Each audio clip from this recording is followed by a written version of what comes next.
Hello friends, welcome back to my studio. Hope you're well. Before we get into what's happening in my studio this week, let me take you to the wondrous, cosmic, immersive world of Yayoi Kusama's exhibition that I went to this week.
So as you can see, it was an amazing experience to be really in those rooms, in those worlds, and in the mind of Yayu. And the exhibition, I'm sorry that it was very hard to get footage. There were hundreds of people there.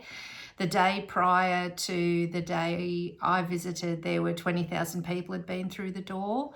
It is the most seen ticketed exhibition that NGV has ever had in their history, is what I'm reading. So it has since closed. I'm sorry if anyone was hoping to go.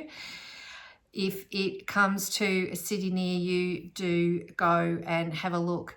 Unfortunately, because it was so busy, we only had very brief moments in those rooms, the infinity room and the mirror room, but it was still enough to get a sense. And it reminded me a little bit of Bonnard's exhibition that I went to, and I will link, I did film that as well. It's in the catalogue of my videos.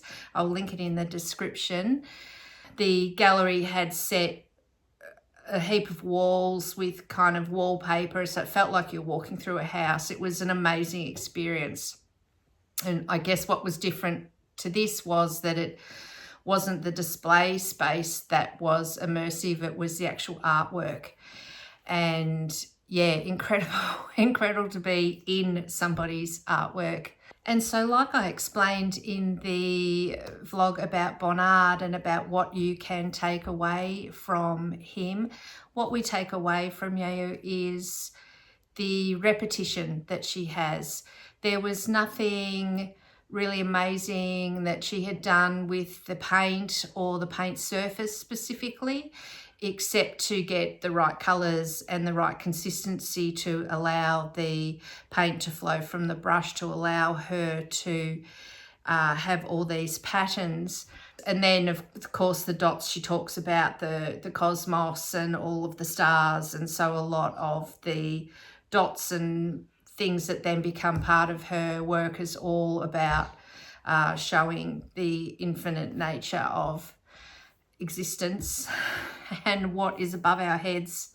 So the composition lesson then is about repetition. And so repetition can be very much, as she does, with the same mark or same shape repeated. And it's not easy to do. It's quite, I can see how it'd be quite meditative to paint in this way, but it'd also be hard to keep your focus and your eyes. Yeah, I found some of the paintings, like what was amazing with them, because of that, there was this real push-pull and they seemed to move, but it was also a little bit disorientating, a little bit dizzy. So sitting there, looking very closely at work, doing that repetitive pattern, it's not easy to do.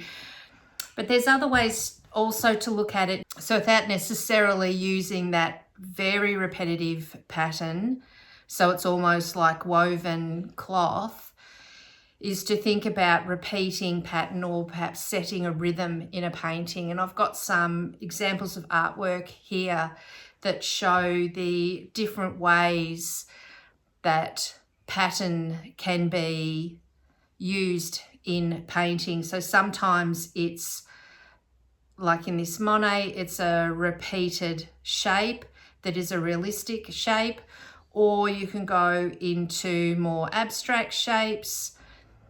And then in this Brian Rittenberg, where it's based on tree forms and branches, there's this repetitiveness or this rhythm set to his work. What's really interesting about setting rhythm like that, you can direct the viewer's eye with it, and you can also set time, physical rhythm of, and Brian certainly talks about this a lot, of very long shapes.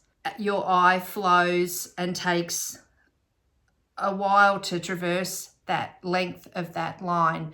And then short lines or a long line that's interrupted by a line then has, you know, a different rhythm to it as you're looking at it.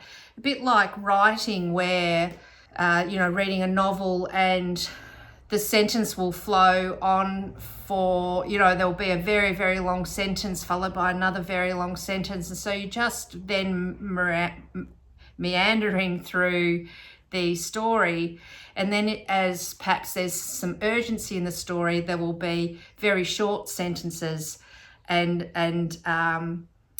it's that those full stops at the end really set up the pace. So it might be, you know, some sort of thriller or panicking or rushing, and the way to do that in writing is with these full stops and really short sentences.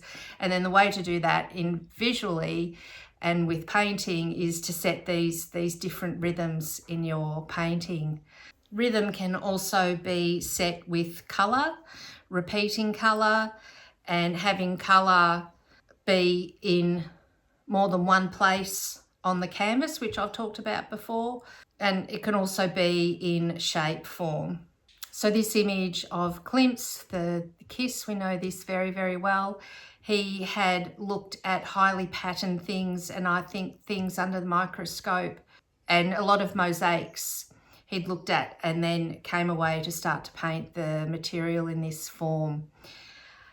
And then you have someone like the Andy Warhol work of Marilyn, where he has, these are screen prints, and the colours are all different. The image is the same, because of course you can do that very easily with screen printing. And then he has stacked them all together as a repetition of the form and of the narrative. So there's many, many ways you can use repetition, pattern, and setting rhythms, and they're all wonderful things to consider in your own work. So in terms of what I've been up to in the studio this week, I've finally gone out and bought a frame for this lovely, talking about screen prints, this lovely screen print from a dear friend that I went to uni with that did that painting of me. I've bought a really lovely big frame for my new piece of Amanda Nolan's work. So and I've also got this, I absolutely love John Waterhouse and the pre-Raphaelite period. So I've picked up another frame for that to go in. So I'm off the paints today and onto framing those up and getting them into the house. I've also been looking more at Cy Twombly's work, and it has sparked an idea. So when I am back on the paints, I will share that all with you about where his work, looking at his work, has sparked an idea. And yeah, I will travel down that road and see where that takes me. But I'll show you all of that next week. Thanks for being here. I hope you have a lovely week, and I shall see you next week. Bye.